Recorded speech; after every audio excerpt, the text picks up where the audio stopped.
The Louie T Network is powered by MusicHead University. MusicHeads, classes in session.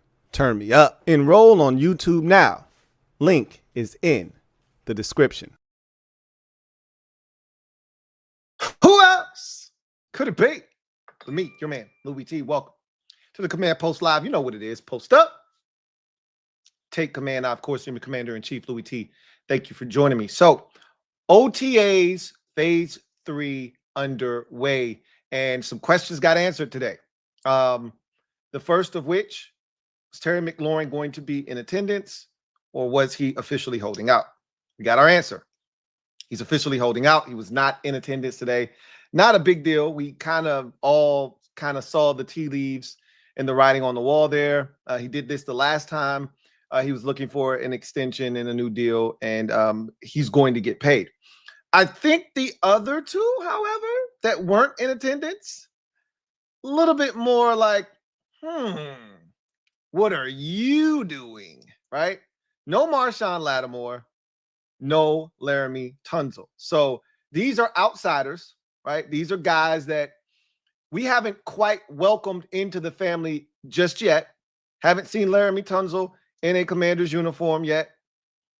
Marshon Lattimore came here last year, never really made an impact in a mark. And, you know, we just chalked it up to injuries and him not being fully healthy, and we expect him to be better this year.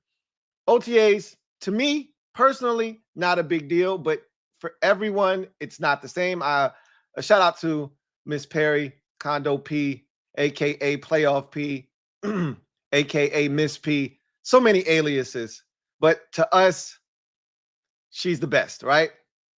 She sent me a clip of Lionel Willingham going off on a quick rant, like a 50-second rant, where he was pretty pissed off that Marshon Lattimore and Laremy Tunsil weren't here. He was a bit extreme, as he typically is, right? A little over the top, calling Marshon Lattimore a cut candidate. Like, yeah, right, dude. What are you talking about? But I get his frustration, right? About them not being there. That said, where do you stand? I want to know where you stand. I know where I stand. I don't really give a shit. You know, if this is mandatory, right? That's when I have a problem. When it's mandatory, you're supposed to be there. Contractually, you're supposed to be there, and you're not there. Like, if Terry's holding out, he's holding out. And remember, Laremy Tunsil, when he first got here and he did his interview, right, with the media members via Zoom, sitting on, looked like he was on a slave pet plantation doing an interview. He pretty much told us he wanted a new contract. He wants new money. So I don't know if this is a ploy to get that, but I also went back and, you know, just to check to see if this is a trend for him, if this is something that he does on a regular basis. And listening to some of the Houston people, I watched a couple of quick videos.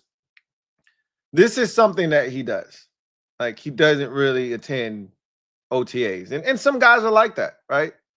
Would you like 100% attendance? Of course you would. Who wouldn't? Especially a guy that just got here. You would like him. I mean, it's the same thing we said about Aaron Rodgers when he got to the Jets. Like, yeah, I know you're a veteran and you've been there, done that before, but it's a new team and you should be there. A little bit different when you're the quarterback, right? But it's the same premise. Like, you're on a new team. No one knows you. Any opportunity to try to build continuity with guys, especially along the offensive line, and we hear offensive linemen talk about how important it is to have continuity. It'd be nice to just show up, but to each its own, right?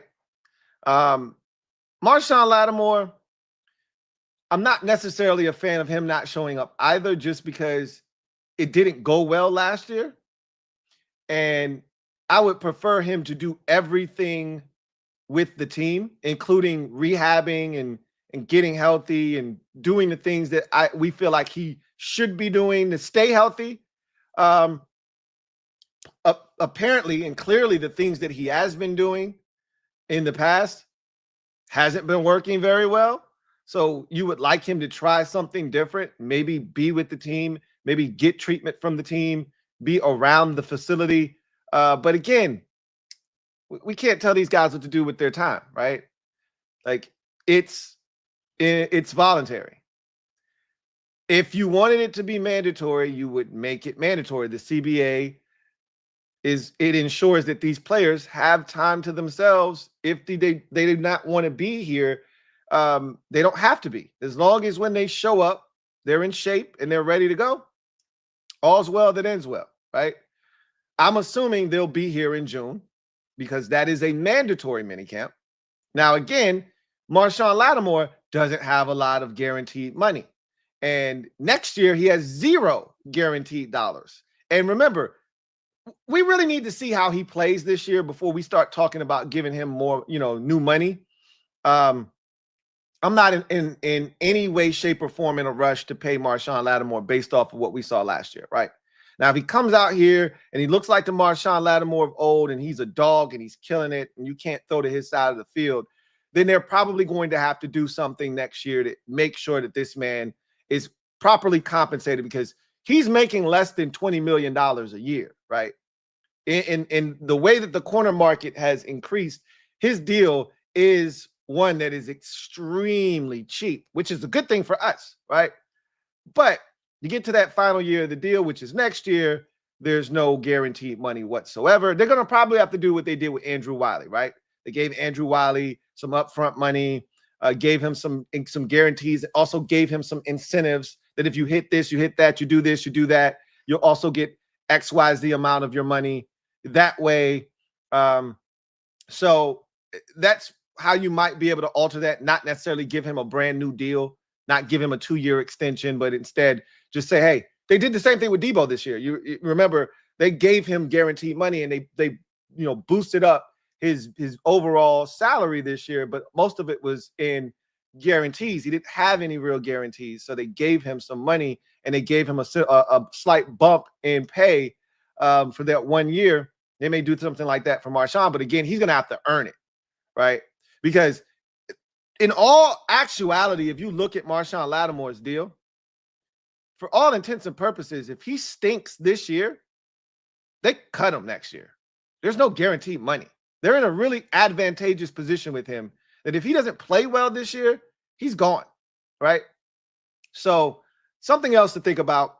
All 3 of these guys may want deals is essentially what I'm trying to get at. The long, the short, the side to side of the matter is all 3 of these guys may want new contracts.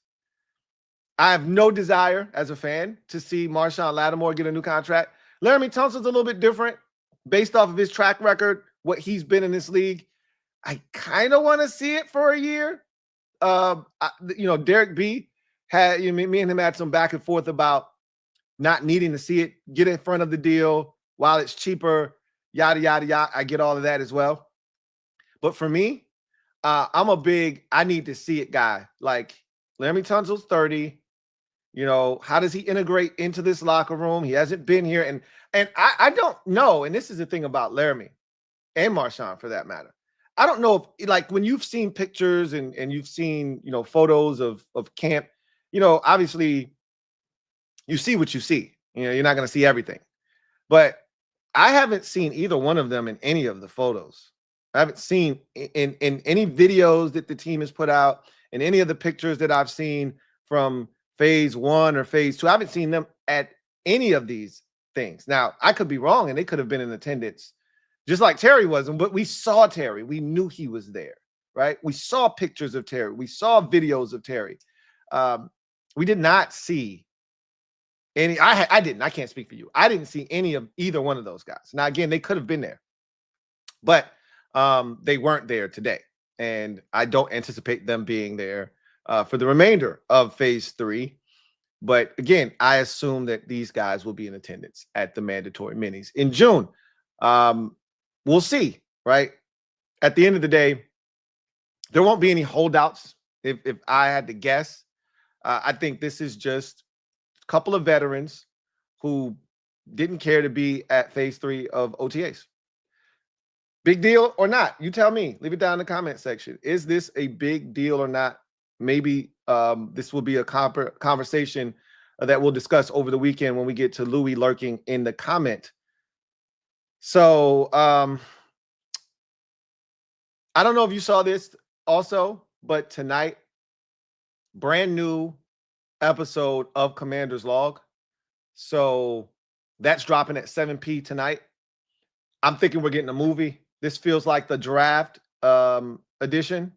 So the post had AP with the piece of paper that Cliff left on his desk to draft Josh Connolly. So this feels like the draft episode.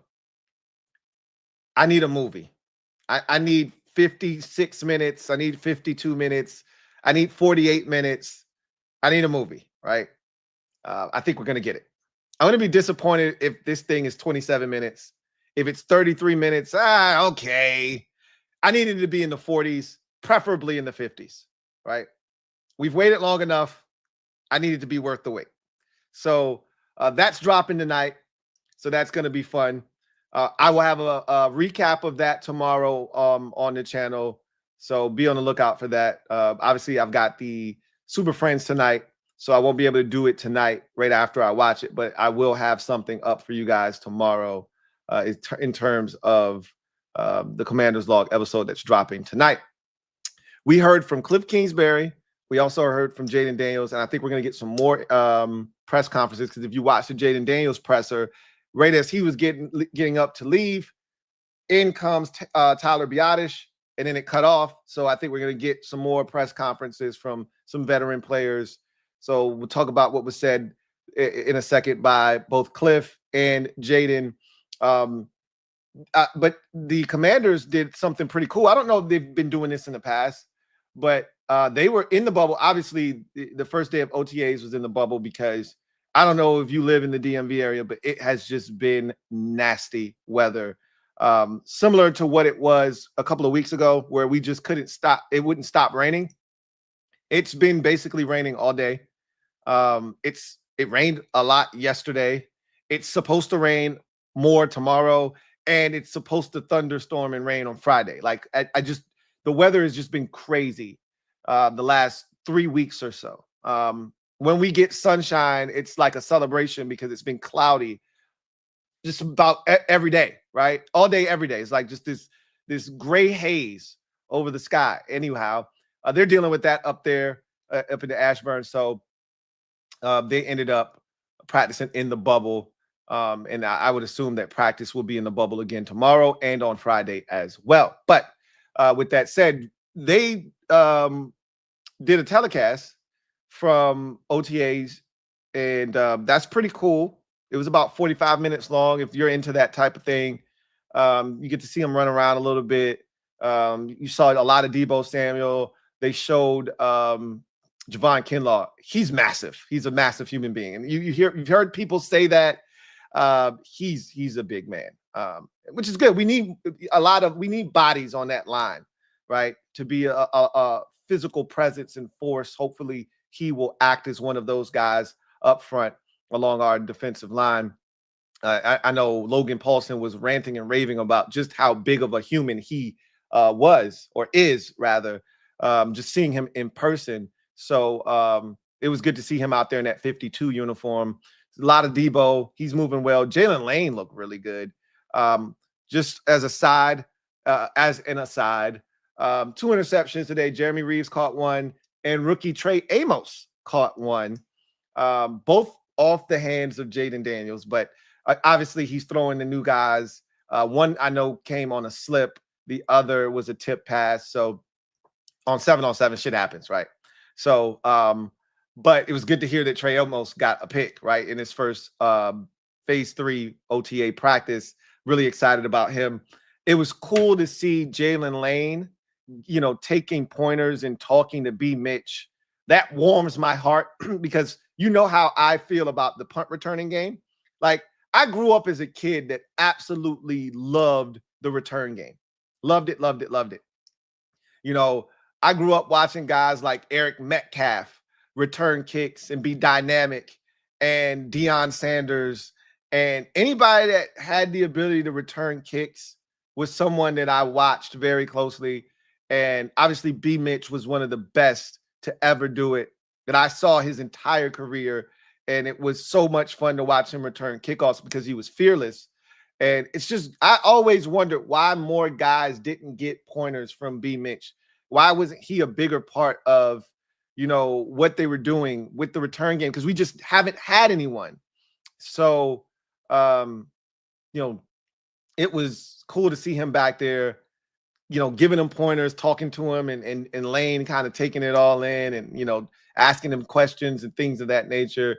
So I'm so encouraged, right? So encouraged by what we are seeing, how the things are going, et cetera, et cetera. I'm pretty sure we're going to hear from, my guess is you're going to hear from DQ probably every day, right, of this thing is my guess. After every practice, I think you hear from DQ. So it wouldn't shock me if DQ speaks after everybody goes, he goes. So I'll go back, I'll watch that. I'll probably integrate that into and whoever else spoke, right? Biadish, whomever else may have talked. I'll integrate that into my video when I talk about the Commander's Log episode. So we heard from Cliff. He was the first person that stepped to the podium. Cliff looked like he'd been in the weight room too, right? Very noticeable there. He was talking about, being back. The first question that he was asked about was being back. And he's like, the environment that was created, he kind of just, recycled what he had already said, which was, these guys, DQ and the staff, they make it fun to come to work. It's a place where you want to be. He said, and I also got to credit, Adam Peters and his staff and, Josh Harris and all of the, work that they've done to make this a place where you want to be. But he's like, it's a great work environment. And I think we're building something here. I want to be a part of it. So then he was asked about, Jaden year 2, a lot of Jaden year 2 questions, as you would expect. And he's like, first thing was he bigger? And he's like, he's still pretty slim, right? Like, and then I think when we saw Jaden today, we realized that he might have just gotten done with arm day, right? So he was looking a little bit more swole than normal. He looked like regular Jaden, slightly bigger arms. Yes, they were bigger, but they weren't like, he looked jacked in those photos, right? He looked like, whoa. Nah, he looks like regular, which is good. I prefer him not to be out here trying to look like Brady Quinn, right? I don't want my quarterback with those types of arms. I don't want my quarterback with a lack of flexibility. I want my quarterback to be very, very flexible. Jaden's a very flexible guy. I've talked about this already. I don't need to explain this again. So I'm glad he didn't do anything crazy, like put on 10 pounds. But he did get a little bit bigger. We'll talk about that when we get to him. But he had to answer that question. Cliff was like, he looked like, Jaden, just normal training. As you train, you get bigger, that sort of thing. He said, but his arm did get noticeably stronger. I'm like, interesting. So that was pretty cool to hear. He said that as NFL defenses look to make adjustments, so will they. He's like, there was plenty of film out there on what I like to do as a play caller. And that didn't change the fact that they still couldn't. He didn't say this, but he was insinuating like it was film out there on who I am as a play caller. Like they still couldn't stop it because I got Jaden Daniels, right? So it doesn't really matter what adjustments they are making. We're going to continue to improve. We're going to continue to add wrinkles and layers. But as far as we're concerned, we're going to continue to put in the work. He talked about some of the young guys, Ja'Cory Crosky-Merritt and Jalen Lane in particular. He was asked, how is he going to work those guys? He said, look, man, it's a lot of, he says, it's a lot of playmakers already here, and it's not a lot of footballs. Translation, they got to work. They got to work to put themselves in a position to be on the field, to get opportunities. We're not just giving them opportunities. It sounds a lot like last year when Jaden was drafted and they said, we're not going to miss a step.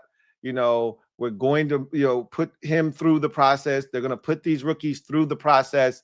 We're not giving them anything. The only person that will get something and he's going to have to obviously earn it, is Jalen Lane as the punt returner. They specifically drafted this man to be our day one punt returner. Outside of that, he's going to have to earn his offensive reps. He's going to have to earn touches, whether it's a reverse, it's a jet sweep, anything, a wide receiver screen. He's going to have to earn those reps. But as a punt returner, he'll be featured day one. As long as he's not fumbling the ball and he's doing what he needs to do back there, he'll be featured day one. Ja'Cory Krosky-Merritt, on the other hand, Bill is going to have to, he's just going to have to take advantage of every rep that he gets. He's a 7th round pick. We can't forget that. And I've already said this. And Cliff said this, and he meant it. And I've said this because I repeated what they said a million times last year. Every guy that and I literally said this last night, especially when I was talking about Jeremy McNichols, which is why I think he's going to be on this roster, which is why I think they're going to keep 4 running backs.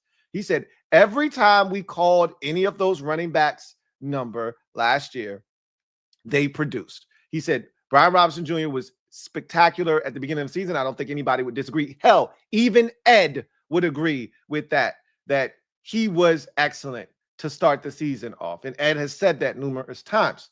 After he got injured, he was not the same guy. So they want him to be the B-Rob that started the season last year prior to the injuries. And they said, and he said, Cliff did, that, Brian Robinson knows what's at stake, right? They asked him a specific B-Rob question. He says he knows what's at stake. He knows what he's got to do, right?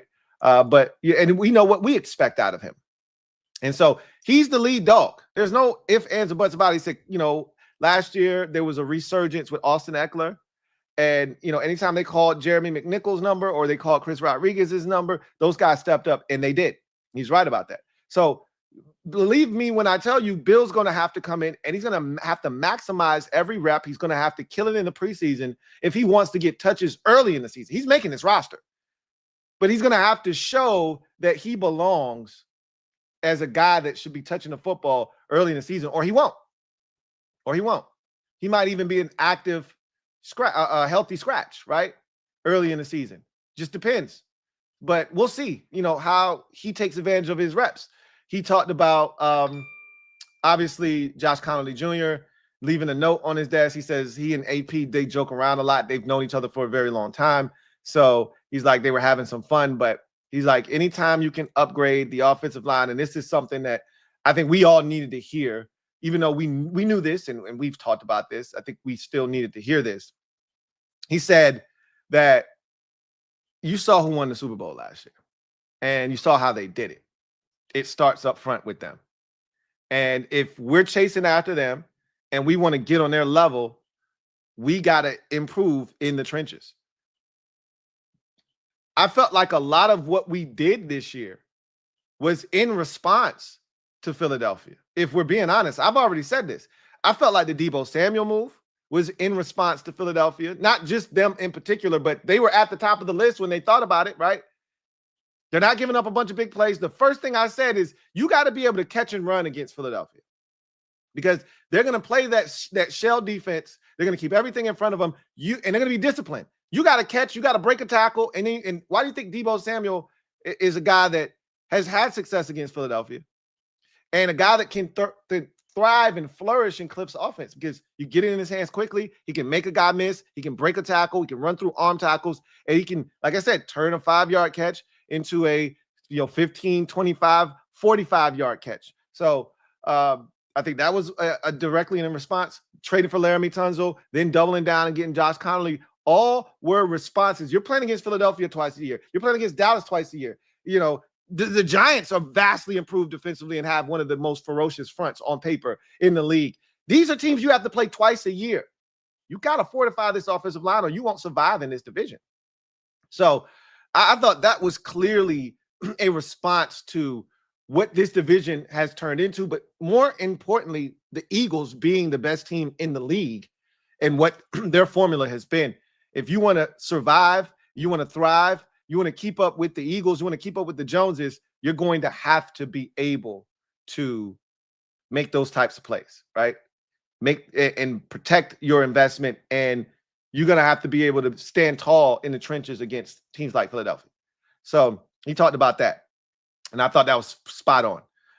He talked about the schedule, and he said that, he's happy for the guys because, players love playing on prime time. They love playing under the lights. They love playing when they're the only show in town. And so he said that he's a big fan of the trip to Madrid. He says he's a Europe guy, so he's really looking forward to that. He also said that he's learned, and he's been very open and candid about this when asked. He said, that he is taking some of the lessons learned from Kyler in year 2, right? And applying some of the to Jaden as well.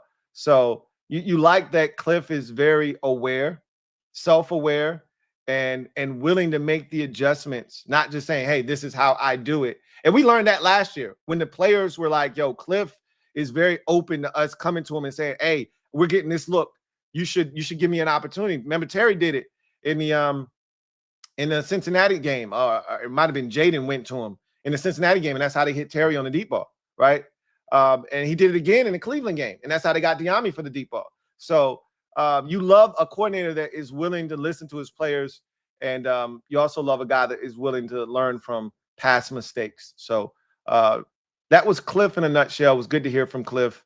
And he talked about the continuity of year 2 and why it's a big deal.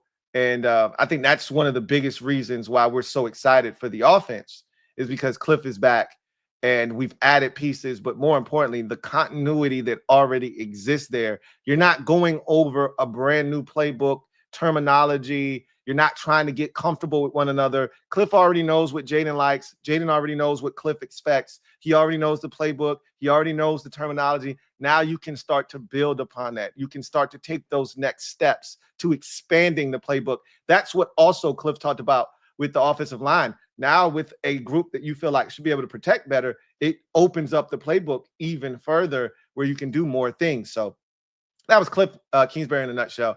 Jaden spoke. And again, you can tell his arms were slightly bigger, but he looked like the same Jaden for the most part, which is good. He talked about, last year reflecting and being ready for this year. And he said, look, man, it was cool to take a step back and kind of take in what year 1 was, but, also get back to it. He was asked about his, superstardom and him being one of the best players in the league. And he's like, that's for other people to decide. For him, he's like, I've never been a person that has looked for fame, which you could tell. He's like, I'm an introvert. And I love that about him, right? Because that's kind of how I am, right? It may seem like I'm an extrovert because I'm here on, doing these, videos, and I'm really comfortable in front of the camera, but I'm a confident guy. That's what that is. But if you were to meet me in person, like most people that see me, I'm usually walking by myself, quiet, to myself. I'm not like this guy that's loud and boisterous. I'm like that with people I know, which Jaden is the same way. But if I don't know you, I'm pretty chill, right? So he's like, I'm not, and I don't go a lot of places. I don't do a lot of things. I stay to myself, and that's really not going to change. And so, again, good answer, right? You love to hear it from the kid. He also talked about, getting bigger. They asked him about that 2 or 3 times, and he was like, this was not a concerted effort. I did not go and say, I got to eat such and such amount of calories. I got to work out 2-3 times a day. This wasn't a, hey, let's put on 15 pounds of body armor. This was just natural in the weight room, lifting, and he got a little bit bigger. It happens, right? It's called evolution. So he talked about that. He talked about getting on the same page with a lot of these new guys. He said that's what this time is for. Getting in a rhythm with a number of guys that are new, right? I mean, let's face it. There are a number of new guys here. Debo's new. Jalen Lane is new. Michael Gallup is new. So if these guys, and we know the first 2 I named are making the team. Gallup doesn't have to make this team, but I think he's going to probably be here, assuming that he has a clean offseason and he looks to be, back to the Michael Gallup prior to the injury. He'll probably be here too. So you want to get into a rhythm with these guys. And something else, I want to go back to Clifford for a second.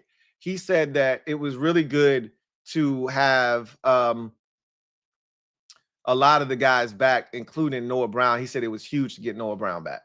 It was really huge to get Noah Brown back. So he said Luke looks so much more comfortable. He said we put a lot on Luke last year. We asked him to learn every single position. He looks so much more comfortable this year. I ain't gonna lie, he looks a lot more comfortable in that 11 too. That looks a lot cleaner for him than 12 did. I don't know why, but 12 looked clunky on him last year. He looked clumsy and clunky in that 12. He looks a lot more fluid in the double sticks. So that's a good look for him. And back to Jaden. Sorry about that. So he talked about, building chemistry with some of these guys that he's never thrown to before. That's also important. So that was something else he mentioned. He talked about, and I love this question. I want to say it was Donna who asked him this. And I love that Donna asked him because, no shot at the media because they have a job to do. But sometimes they can be so impersonal, right? Because it's business. I got questions I got to ask. I'm writing a story. So I'm laser focused on questions that have to do with my story that I'm writing. And sometimes people forget, and you see this on social media all the time, which is why I hate social media, because it's not a real place. And people forget that these guys are humans, not just because they're athletes, not because people look up to them and view them as heroes. They're making all this money, so all of a sudden they're not humans. They're humans at the end of the day. They're still people. And, Jaden had a pretty rough offseason because he lost a friend. He lost a dear friend. And that was big. And so Donna asked him, just how are you doing, bro? Forget about football. Just what's your mental state? What's good with you? And he was like, man, thank you for asking me that. Because, at the end of the day, that's what matters, right? That shit matters more than any of this other shit. It's he's like, yo, mental health is real. And it was a tough situation. But, I'm good. I'm holding on. And he's like, yeah, man, I appreciate you for asking. I love that shit. I love that question. That was my favorite question of the entire press conference. Bro, how are you? You know what I'm saying?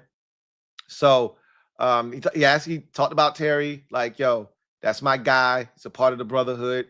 I got a close relationship with Terry off the field. So I already know what's really good. He's got to do what he's got to do from a business perspective. We know he's getting better every day. We're getting better every day. And, when everything works itself out, we know he'll join us and he'll be ready to rock and roll. So that was pretty much his take on Terry McLaurin. Good debut for the captain, for JD Cinco, stepping to the podium. Same guy, same old JD, same JD. So feel really good about him jumping into the year 2 ship. And he talked about last thing, learning from last year, having that sour taste in his mouth, wanting to get away, trying to do a good job of getting away, decompressing, but also staying locked in. And he talked about, kind of juggling that and how this offseason was clearly different from last year because last year was full of draft prep and trying to get prepared for the draft. And it was a whirlwind. He said, I had a lot of extra time on my hands this year. So that felt good too. So good for him. Anyway, I digress. So that was day 1 in a nutshell. It was great to see them get through the little bag drills where they go crazy. That was the thumbnail that you see for this, is them going through that bag drill and the aftermath of that, everybody jumping up, celebrating and doing all of that. So it's good to see them go through all of that, and just to see them back out there running around. Pretty cool. See them step into the podium, hearing from them. I told you guys a long time ago, this time of the year, I'm more intrigued by what is being said than anything that's being done. Right. That's what matters to me. I'll be locked in when I hear from DQ. I'll be locked in listening to Tyler Biotis or whomever else we hear from. I'm more so concerned with what's being said this time of the year than what actually is being done on the field. So anyway, I digress. Let's get to the comment section and we'll get out of here. So video channel. Been a member for 22 months. Who writes, Lou, what's good? What's going on? Video channel says, not a big fan of Lat and Tunsil not at OTAs, but it goes to show acquiring certain talent comes with their personalities, without question, right? Look, we were told Laremy Tunsil was not a leader. We were told that when he and that's okay, right? That is totally okay. You don't have to be a leader. He's not the quarterback of this team. So he doesn't have to be a leader. Whether you want to be or not, if you're the quarterback, you don't have a choice but to be a leader. He's an offensive tackle. He can go about his business, do it his way, and as long as he's producing, we don't give a shit. Personally, we don't care, right? All of this is a dead issue in November if Laremy Tunsil is killing it at left tackle. We could care less. It'll only become an issue if this guy comes here and he doesn't perform well. Then you'll harken back to, remember his ass won at OTAs in May? Remember that shit? Then we'll go back to that, right? Until it's an issue, it's not for me. That's always how I go about these days. Same with Lattimore, right? I don't know, like, why he wouldn't want to be here. Again, I think personally, all three of them want new deals. But in the case of Tunsil, this is what he did even when he had a new deal. Like, he's not a big fan of OTAs. Okay. Again, that's within your right to not be here. As long as he's here, as long as him and Lattimore are here,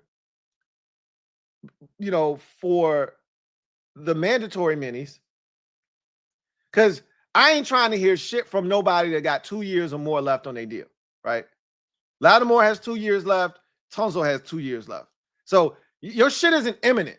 Terry's got 1 year left. I get it. So he gets a pass from me. Those two do not. Those two do not. First of all, I don't even know you, right? I don't even know you.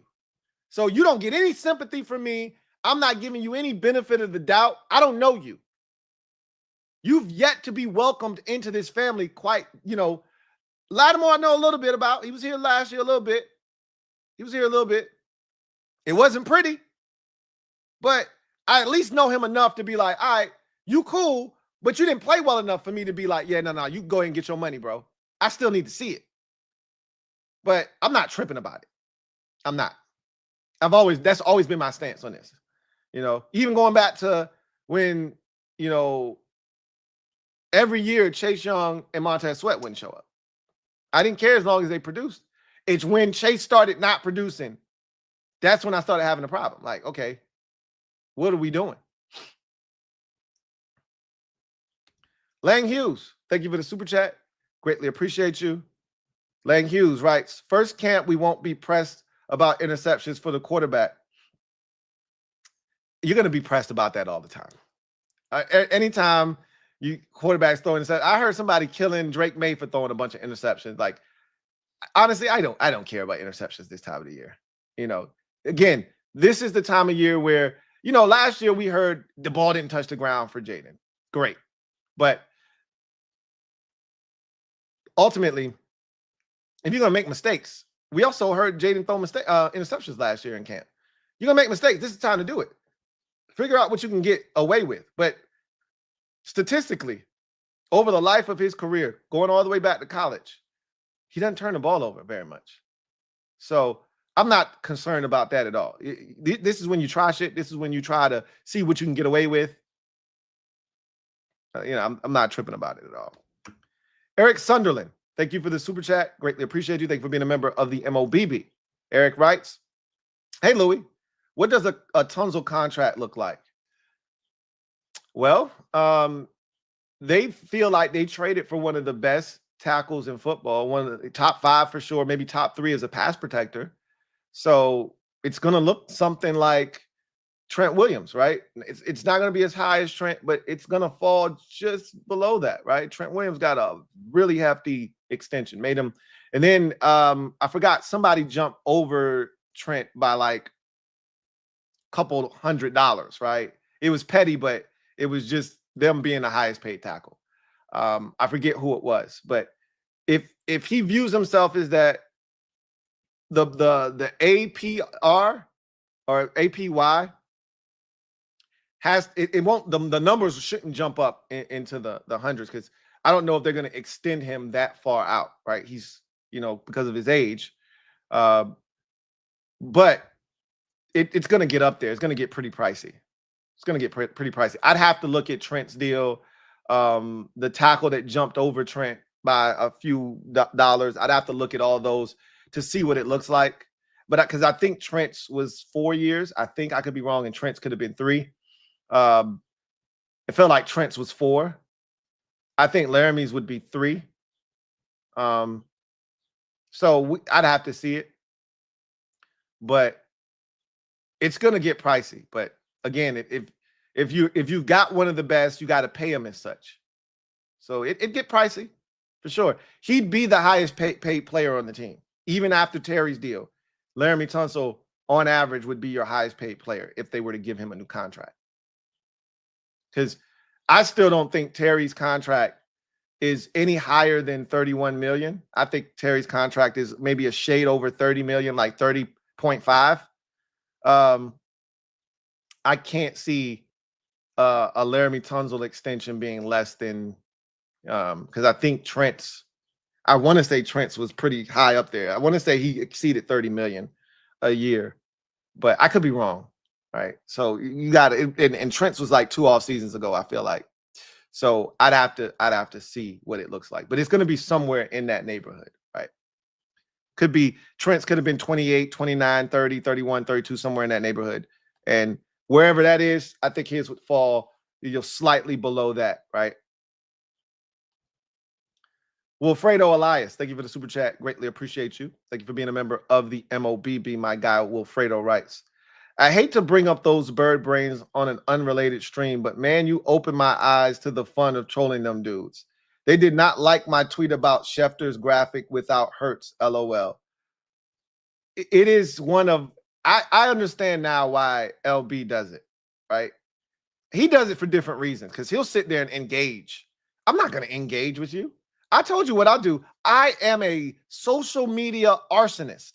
I already told you what I do. I go in, I pour accelerant, right, all over a fan base, usually the Eagles, because I don't have disdain for many fan bases.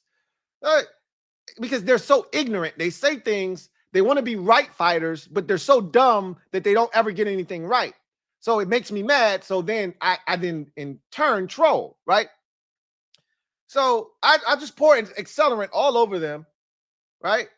I like the match, and I just walk away. Throw it over my shoulder and walk away. And I just watch them burn. They get in an uproar, and they get mad. Where you at? Like I'm supposed to be coming back and responding. I already left. Your shit burning down. I'm out. You know what I mean? So it's hilarious, bro. I get a kick out of it. I enjoy it. It's probably as fun as it is because they're so dumb. I think that's why I enjoy it. I think it's why I enjoy it so much, because they're stupid. I think that's what it is. But anyway, I digress. That's going to do it for me, your man Louie T here on the Command Post Live. I look forward to chopping it up with you guys tomorrow, right? We'll break down Commander's Log episode. Well, I think, what are we on? 4 or 5? I think this might be 5. Unless, yeah, I'm pretty sure it's episode. It's probably 4. I think it's season 4, episode 4.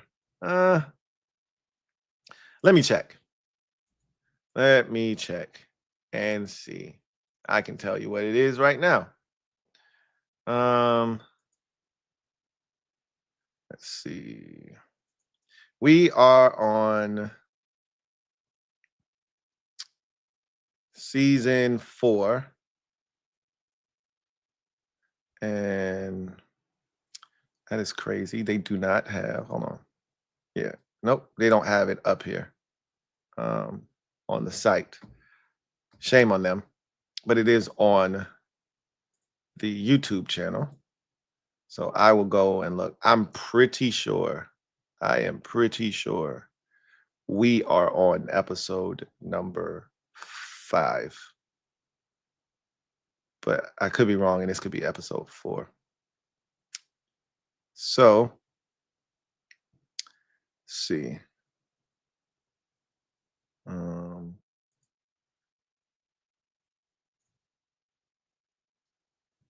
Episode 3. Okay. No, we're on episode 4. They don't have them all up here either. What are they doing? Like, this is sloppy. Because I remember I was a little disappointed in episode 3 because it was only, we got 2 movies, and then episode 3 was like 17 minutes. I was like, we're gonna get a movie, guys. We're gonna get a movie this time. We're definitely getting a movie. So, episode 4. This is season 4, episode 4. Looking forward to it. So we'll break that down, and we'll also I'll come back and I'll talk about all the other press conferences that they put out. I just saw DQ did one, so he did speak. I expect him to speak almost every day. And if they post Tyler Biotish or anybody else, I saw they had a scrum around Frankie Louvu. JP Finley may put something out later with all the guys that they had media scrums with, and we may be able to hear from some of those players too. So anything that I'm able to get my hands on, I'll have a cleanup on aisle 3 of OTAs, right? So hopefully you'll come kick it with the kid tonight, live, NFC East Super Friends. A lot of shit talking going to go on tonight, as you would expect, but we're also going to be talking about the schedule for all 4 teams in the division, us being on Hard Knocks. The NFC East is in full effect. The NFC East, or the NFC Beasts, are in full effect because we're taking over the game, man. The division is as hot as it's been since the early 90s, and I love it. I love it. So we'll be live tonight, 8:30 on the NFC East Super Friends channel, and then tomorrow, obviously, Commanders Kings will ride yet again.